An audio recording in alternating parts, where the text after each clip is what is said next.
ఈ భగవద్గీత సారం మొత్తమంతా వేదసారంగా చెప్పుకుంటూ వేదసారమే ఈ ఉపనిషత్తు అంటే ఉపనిషత్ సారమంతా కూడా భగవద్గీత.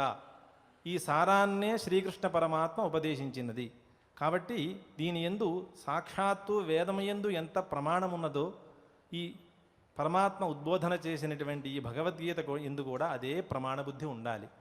దానికి అనేక మంత్రములు చాలా దృష్టాంతంగా ఉన్నాయి. అందులో అగ్నిచయనమని ఒక కర్మ, సోమయాగం, సత్రయాగాలు, అనేక యాగాలు ఉన్నాయి. ఇష్టి అంటే యజ్ఞమే. అది వ్యాకరణ పద్ధతిలో మార్పు చెందింది, ఇష్టి అయింది.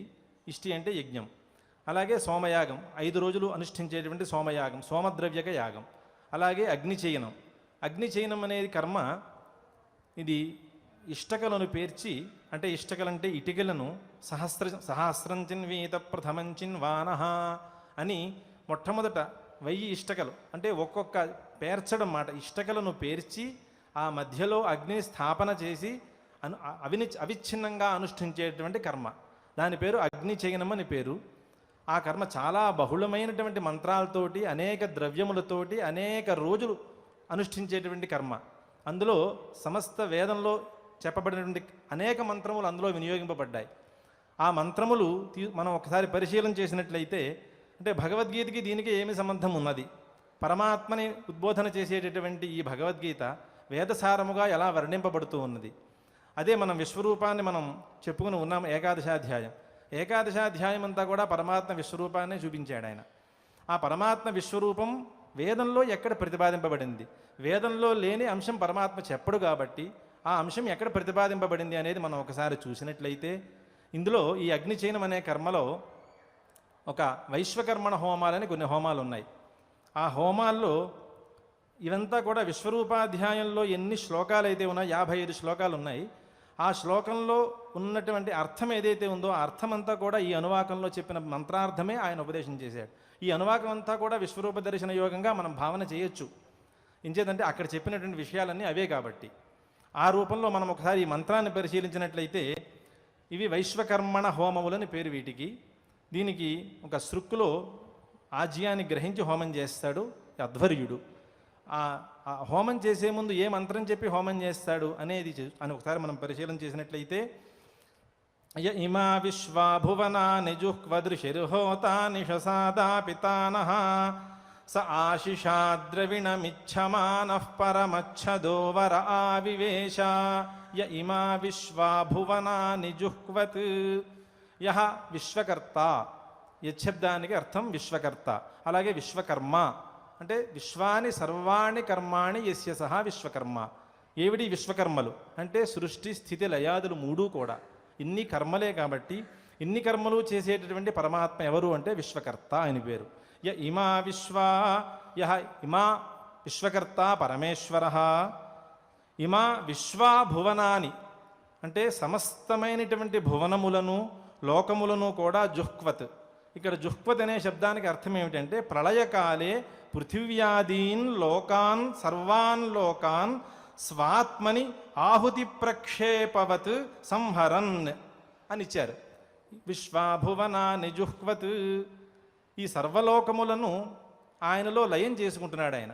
ఎలాగా అనేది ఒక దృష్టాంతం.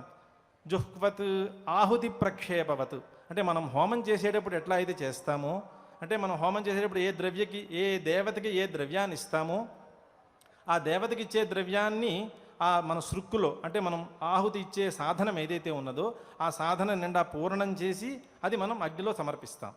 అదే రీతిలో ఈ సమస్త లోకములను పృథివీ, అంతరిక్షము, ద్యులోకము, చతుర్దశ భువనాలని కూడా ఆయనలో లయం చేసుకుంటున్నట్టు ఆయన. దానికి దృష్టాంతం జుహ్వత్ అంటే ఆహుతి ప్రక్షేపవత్ అని రాశారు. ఆహుతి ప్రక్షేపం ఎట్లాగైతే అగ్నిలో పూర్ణం చేయబడినటువంటి ఆహుతి అగ్నిలో ఎట్లా ప్రక్షేపం చేస్తున్నామో అదే రీతిలో సర్వలోకములను నేను సంహరిస్తున్నాను, అంటే నాలో లయం చేసుకుంటున్నాను అని ఈ మొదటి మంత్రార్థం. ప్రళయకాలే పృథివ్యాదీన్ సర్వాన్ లోకాన్ స్వాత్మని ఆహుతి ప్రక్షేపవత్ సంహరన్ అని రాశారు. తర్వాత ఆయన విశేషణాలు రాస్తూ ఋషి నామ అతీంద్రియ ద్రష్ట అంటే మనము చక్షురింద్రియంతో చూడ్డానికి కొంతవరకు పరిధి మాత్రమే ఉన్నది, సర్వం మనం చూడలేం. అలాగే శ్రవణం, ఏది చేసినా ఎంతవరకు విన్నా కొంతవరకు మాత్రమే మనకు ఆ శక్తి ఉంటుంది. అతీంద్రియ శక్తి మనకి లేదు. కానీ పరమాత్మ అతీంద్రియ ద్రష్ట ఋషి. అలాగే హోత అంటే సంహార రూపస్య హోమస్య కర్త. ఇక్కడ హోత అన్న మాటకి సంహార రూప హోమానికి కర్తట. అంటే హోత అన్న చోట సర్వత్రా మంత్రాల్లో హోత అన్నప్పుడు అది అగ్నికి విశేషణంగా వేసి, హోత అంటే దేవానాం ఆహ్వాత, నిహోత సత్స బరిహిషి, నిహోత సత్సి బరిహిషి నిహోత అంటే అక్కడ దేవతలను ఆహ్వానం చేస్తూ ఉంటాడు అగ్ని. ఆ అగ్ని దేవతలను ఆహ్వానం చేస్తూ ఇక్కడికి నిహోత తత్శివ దేవానాం ఆహ్వాతాత్వం, నువ్వు వచ్చి మా యజ్ఞంలో ఉండవయ్యా అని ప్రార్థన చేస్తాడు. కాబట్టి అక్కడ నిహోత సత్స్య బర్హిషి అంటే హోత దేవతల్ని ఆహ్వానం చేసేవాడు అగ్ని కాబట్టి అక్కడ హోత అన్న శబ్దానికి దేవతల్ని ఆహ్వానం చేసేవాడు. అలాగే హోమ నిష్పాదక అనే అర్థము, ఇలా వేరే అర్థాల్లో ఉంది. ఇక్కడ ప్రస్తుత ప్రసంగం ఏమిటి అంటే పరమేశ్వరుడు ప్రళయ సంహార రూపంలో ఉన్నాడు కాబట్టి ఇక్కడ హోత అనే శబ్దానికి సంహార రూపస్య హోమస్య కర్త అంటే మొత్తం సంహరిస్తూ ఉన్నాడు సమస్త ఈ జగత్తుని మొత్తం అంతా. అలా సంహరిస్తూ సమస్తమైనటువంటి లోకాలను సంహరిస్తూ ఉన్నాడు కాబట్టి ఆయన హోమకర్త అంటే సంహార రూపమైనటువంటి హోమానికి కర్తగా ఉన్నాడు. అట్లాగే అటువంటి పరమాత్మ నహా అస్మాకం పితా జనకః నిషసాద స్వయం స్థితవాన్ అంటే ఇమా విశ్వాభువనా నిజుహ్వత్ ఋషిర్హోత నిషసాద పితా నహ అస్మాకం పితా అంటే పితా పాలక జనక. ఎట్లాగైతే నువ్వు మొత్తం సమస్త లోకములని జగత్తుని సంహరిస్తూ ఉన్నావో అదే రీతిలో నీలో నువ్వు లయం చేసుకుంటున్నావో అదే రీతిలో నీ నుండి నువ్వు ఉద్భవింపజేస్తూ ఉన్నావు ఈ సమస్త జగత్తుని కూడా. అదే రీతి అందుకే అస్మాకం జనిత జనక పిత పాలక జనక అనే విషయం రాస్తున్నారు. నిషసాద అంటే స్వయం స్థితవాన్ ఈ సమస్త జగత్తు పరమాత్మ మీద ఆధారపడి ఉంది కాబట్టి ఆయన కారణభూతగా ఉన్నాడు కాబట్టి కారణభూతుడైనటువంటి పరమాత్మ ద్వారా ఈ సమస్త కార్యము జగత్తు ఉత్పన్నమవుతూ ఉన్నది కాబట్టి ఈ రకంగా కార్యకారణ భావం ఇక్కడ ఉన్నట్లుగా పరమాత్మని సృష్టించేవాడంటూ ఒకడు లేడు. ఆయనకి ఏ కారణము లేదు, ఆయన నిత్యుడు కాబట్టి అందుకే స్వయం స్థితవాన్ అని రాశారు. ఈ విధంగా అంటే దానికి మొత్తం క్రోడీకరించి రాసి ప్రళయకాలే ప్రాప్తే సతి సర్వాన్ లోకాన్ సంహృత్య అస్మాకమపి సంహర్త పునఃసృష్టా చ సన్ సర్వజ్ఞోయం పరమేశ్వర స్వయం ఏక ఏవ ఆసీత్. అదే దీని మొత్తం తాత్పర్యమంతా రాసి ప్రళయకాలంలో సర్వలోకములను తనలో లయం చేసుకుంటూ మళ్ళీ పునః ఆయనకి సృష్టించాలనే ఇచ్ఛ కలిగినప్పుడు ఈ సమస్త జగత్తుని సృష్టిస్తూ సర్వజ్ఞుడై పరమేశ్వరుడు ఉన్నాడు. అదేం స్వయం స్థితవాన్ అంటే ఇతర కారణము అపేక్ష లేకుండా స్వయముగా తను ఉన్నాడు అంటే అర్థమేమిటి అంటే సర్వలోకములను ప్రళయకాలంలో సర్వలోకములను తనలో లయం చేసుకుంటున్నాడు, తనంతట తానే మళ్ళీ ఈ సమస్త జగత్తుని ఆవిర్భవింపజేస్తున్నాడు. కాబట్టి స్వయం స్థితవాన్ అన్నదానికి సర్వజ్ఞ పరమేశ్వర, ఆయనకి ఏ కారణము లేదు. ఈ విధంగా దీనికి ఉపనిషద్వాక్యాలన్నీ కూడా మనకి చాలా కొన్ని దృష్టాంతంగా ఇక్కడ చూపించారు భాష్యంలో. ఆత్మావా ఇదమేవ అగ్రే ఆసీత్ నాన్యత్కించన మిషత్. సమస్తమైనటువంటి జగత్తు ఆవిర్భవించడానికి పూర్వం ఏముంది? ఏమీ లేదు. నకించన మిషత్ ఏ వస్తువు లేదు, కేవలం పరమాత్మ మాత్రమే మిగిలి ఉన్నాడు. ఏమీ లేదు అంటే అర్థం కేవలం భూలోకం మాత్రమే లేదని కాదు, చతుర్దశ భువనాలు, యక్ష కిన్నెర గంధర్వలోకాలు, దేవలోకాలు వాళ్ళు కూడా పరమాత్మలో లయమైపోతూనే ఉన్నారు. కాబట్టి మళ్ళీ పూర్వం ఎవరూ లేరు అంటే కేవలం పరమాత్మ స్వరూపంలోనే సమస్తము ఇమిడిపోయి ఉన్నది, ఆయన్ని మించి మరొక వస్తువు ఏదీ లేదు ఎప్పుడు ఇవన్నీ ఆవిర్భవించడానికి పూర్వం అని అర్థం మాట. ఈ విధంగా నాణ్యత్కించన మిషత్ సహా ఆశిషా ద్రవిణమిచ్చమాన సహా అంటే తాదృశ పరమేశ్వర. మనం ఇప్పుడు చెప్పినటువంటి అర్థం ఏదైతే ఉందో పరమాత్మ పట్ల మనం ఏ అర్థాన్ని వివరించి ఉన్నామో అటువంటి పరమేశ్వరుడు ఆశిషా ద్రవిణమిచ్చమాన. ఆశిష అంటే కోరిక. ఏమిటి పరమాత్మక కోరిక అంటే బహుశ్యాం ప్రజాయేయ, అనేక మంది సంతతిని నేను పొందాలి అని కోరిక. అంటే ప్రజని ఈ సృష్టి చెయ్యాలి అని కోరిక. ఆ కోరికతోటే ఏవం రూపయా పునఃపునః శిశృక్షయా ద్రవిణమిచ్చమాన. స్రష్టుమిచ్చా శిశృక్ష అంటే సృష్టి చేయాలనేటువంటి కోరిక ఆయనకి ఈ సమస్త జగత్తుని కోరి ద్రవిణమిచ్చమాన. ఇక్కడ ద్రవిణం అనే శబ్దానికి ధనం అని అర్థము, కానీ ఇక్కడ ధన ఉపలక్షితం జగద్భోగం అపేక్షమాణ. ఆయన కోరిక ఏమిటి అంటే కేవలం ధన రూపంలో ఉన్నటువంటి అంటే ధనం చేత చెప్పబడేటువంటి అర్థం ఏమిటి అంటే ఈ సమస్త జగత్తు ఆ జగత్తుని కూడా భోగించాలన్నటువంటి కోరిక.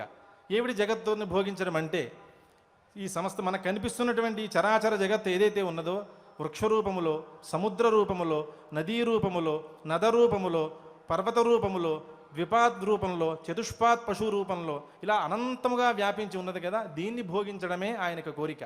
జగద్భోగమపేక్షమాణ పరమచ్చద పరమం స్వకీయమేవ అద్వితీయం పరమార్థరూపం అవృణ్వన్. అంటే పరమాత్మ స్వరూపం ఎలా ఉన్నది అంటే, సమస్తం ఈ జగత్తుని ఎప్పుడైతే ఈ విధంగా నిర్మాణం చేయాలి అనే కోరిక ఆయన మనస్సులో కలిగిందో, అప్పుడు దీని యొక్క స్ట్రక్చర్ ఆయన మనస్సులో ఉంది, అంటే ఎలా ఉండాలి అనేది. కాబట్టి ఆ జగద్భోగాన్ని మొత్తం అంతా కోరుకుంటూ ఆయన పరమచ్చద అంటే తన యొక్క అద్వితీయం రూపం, ఆయన సృష్టించిన రూపం ఏదైతే ఉందో ఆ దానికి భిన్నముగా మరొక రూపం లేదు. జగత్తు లాంటి జగత్తు మరొకటి లేదుగా. ఇప్పుడు మనం చూస్తున్న ఈ జగత్ ఏదైతే ఉందో మరొకటి ఉన్నదా? లేదు. అలాగే అద్వితీయమైనటువంటి ఒక పరమార్థ స్వరూపం, ఆ పరమాత్మ మొత్తం సమస్త జగత్తు సమస్త వస్తు రూపంలో, అది ద్విపాద్ రూపము, చతుష్పాద్ రూపము, అలాగే నదీ రూపము, నద రూపము, పర్వత రూపముగా అనేక రూపముగా ఆ పరమాత్మ మొత్తం అంతా ఆవరించి ఉన్నాడు సమస్త జగత్తుని కూడా. పరమచ్చద వర ఆవివేశ. వరే అంటే స్వేన సృష్టే శరీర మధ్యవర్తిని పుండరీక స్థానే ఆవివేశ జీవరూపేణ ప్రవిష్ట. ఆయన ఈ సమస్త జగత్తుని సృష్టించాడు, ఇన్ని దేహములు సృష్టించాడు. ఈ దేహములో ఉన్నటువంటి అన్ని ఇంద్రియములు ఆయన స్వరూపములే అనుకుంటున్నాం. అయితే ఈ మనస్సు ఎవరిది? పరమాత్మ స్వరూపమే కదా. కాబట్టి తన సృష్టమైన, అంటే నేను ఎక్కడ ఉన్నాను అని పరమాత్మని వెతకాలి అండం కోసం ఈ అర్థం రాశారు. మీరు ఎక్కడో వెతకక్కర్లేదు, నా చేత సృష్టమైనటువంటి సమస్త జగత్తు ఉన్నది, ఈ సమస్త జగత్తు అనేక ప్రాణికోటితో నిండి ఉన్నది. కాబట్టి బుద్ధి వివేకము కలిగినటువంటి జ్ఞానవంతులంతా కూడా నా చేత సృష్టమైనటువంటి శరీరం ఏదైతే ఉందో, శరీరం మధ్య భాగము పుండరీక స్థానం, అదే హృత్పుండరీకం, హృత్కమలం, ఆ స్థానంలో జీవరూపేణ ప్రవిష్ట. నీ లోపల ఉన్న జీవం ఏదైతే ఉన్నదో, నీ ఉనికి ఏదైతే ఉన్నదో, ఆ ఉనికి నా స్వరూపమే, నేను తప్ప మరొక స్వరూపం అందులో లేదు. సమస్తం ఎక్కడ చూసినా, జగత్తులో మనం ఏ ప్రాణిని చూసినా ఇదంతా నా స్వరూపం తప్పితే, నేను జీవస్వరూపంలో నేను ప్రవేశించాను. కాబట్టి జీవుడి కంటే పరమాత్మ వేరు అన్న భావన వద్దు. జీవస్వరూపంలో నేను ఇందులో ప్రత్యక్షమై ఉన్నాను కాబట్టి, జీవరూపంలో నేను అవతరించి ఉన్నాను కాబట్టి మీరందరూ ఎక్కడో చూడక్కర్లేదు నన్ను. మీ హృత్పుండరీకంలో, మీ మధ్యలో, మీ శరీరం మధ్యలోనే నా లోపలే ఈ పరమాత్మ ఉన్నాడు, జీవరూపంలో ప్రవేశించి ఉన్నాడు అన్న భావనతో కనుక మనం పరమాత్మని దర్శనం చేసే ప్రయత్నం చేస్తే మనం ఎక్కడికి వెళ్ళక్కర్లేదు. మనంతటా మనకే ఆ పరమాత్మ సాక్షాత్కారం అయ్యే అవకాశం ఉంది. జీవరూపంలో చూస్తున్నాడు కాబట్టి మనం ఏం చేసినా దోషం ఉండదు, మన చూసేవారు ఎవరు ఉండరు, మనం చేసే మంచికి సాక్ష్యం లేదు, చెడుకు సాక్ష్యం లేదు అని భావన అక్కర్లే. ఎందుచేతంటే బయట బహిర్లోకం చూడకపోవచ్చు, కానీ అంతరంగంలో ఉండే పరమాత్మ దర్శిస్తూ ఉంటాడు. ఈ పరమాత్మ చూస్తున్నాడు అన్న భావన, భయము రెండూ ఉంటే మనం చేసే ప్రతి అడుగు, మనం చేసే ప్రతి పని, మనం వేసే ప్రతి అడుగు ఒక భయంతో కూడి ఉంటుంది. మనం చేసే దాంట్లో ఒక వివేకం ఉంటుంది. వివేకంతో కూడినటువంటి చేసే ప్రతి పని, ఆ పని పట్ల పరమాత్మ ప్రేరణ ఉన్నది. ఈ మంచి పని ఎందు పరమాత్మ ప్రేరణ ఉన్నది, ఈ చెడు పని ఎట్లు మన పరమాత్మ ప్రేరణ లేదు. కాబట్టి మనం చేసే ప్రతి పని ఎందు జీవరూపంలో పరమాత్మ సాక్షీభూతుడిగా ఉన్నాడు అన్న ఒక వివేకంతో కనుక మనం ఉన్నట్లయితే మనం చేసే ప్రతి పని, దాని ఎందు ఉండే శ్రద్ధ, దాని ఎందు మనకి యుక్తాయుక్త విచక్షణ, అంటే మంచి చెడు అనేటువంటి జ్ఞానము, ఇవన్నీ కలుగుతాయి. ఆ అర్థం మొత్తం అంతా కూడా ఈ మంత్రంలో ఉంది. ఈ అర్థాన్నే మనకి మొత్తం భగవద్గీత 11వ అధ్యాయం అంతా విశ్వరూప సందర్శనంలో చూపించారు. ద్యావా పృథివ్యోరిదమంతరం హి వ్యాప్తం త్వయైకేన దిశశ్చ సర్వాః రూపముగ్రంథ వేదం లోకత్రయం ప్రవ్యథితం మహాత్మన్ దృష్ట్వా రూపం లోకముగ్రం తవేదం లోకత్రయం ప్రవ్యథితం మహాత్మన్. మొత్తం ద్యులోకము ఇక్కడ మనకి విభాగం, ఇక్కడ ఏకరూపంగా వర్ణించారు, అక్కడ మొత్తం విభాగం చేసి వర్ణించారు. ద్యులోకము నీలోనే ఉన్నది, పృథివీ నీలో అంతరించిపోయినది, అంతరిక్షము నీలో లయమైపోయి ఉన్నది, సర్వదిక్కులు నీలోనే అంతరించిపోయి ఉన్నాయి, అన్నీ నీలో కలిసిపోయి ఉన్నాయి. కాబట్టి నీకంటే విడిగా ఏ రూపం కనిపించట్లేదు. ఇటువంటి ఘోరమైన రూపాన్ని చూసే శక్తి నాకు లేదు అని అర్జునుడు అక్కడ చెప్తాడు. అదే అర్థము, అంటే ఆ యథాతథంగా అక్కడ విభాగం చేసిన అర్థమే మనకి ఇక్కడ మంత్రంలో ఈ హోమంలో చేసేటప్పుడు ఈ అధ్వర్యుడు చెప్పే ఈ మంత్రంలో ఇంత అర్థం ఉన్నది. కాబట్టి ఇదే అర్థాన్ని మనకి భగవద్గీతలో శ్రీకృష్ణ పరమాత్మ ఉపదేశం చేశాడు. ఈ భావనతో కాబట్టి ఈ రూపమైనటువంటి భావనతోటి వేదము భగవద్గీతకి ఒక అభేదాన్ని మనం చెప్పుకుంటున్నాం కాబట్టి, వేద స్వరూపమే భగవద్గీత కాబట్టి ఆ స్వరూప భావనతోటి వేదమే మనం అధ్యయనం చేస్తున్నామా అన్న భావనతోటి భగవద్గీత శ్రద్ధాళువులై అధ్యయనం చేయాలి. అలాగే ఆ అధ్యయనం ద్వారా పరమాత్మ యొక్క అనుగ్రహం ఏదైతే ఉందో అది మనందరి యందు ప్రసరించాలని కోరుతూ ద్వితీయాధ్యాయాన్ని ప్రారంభం చేద్దాం. అథ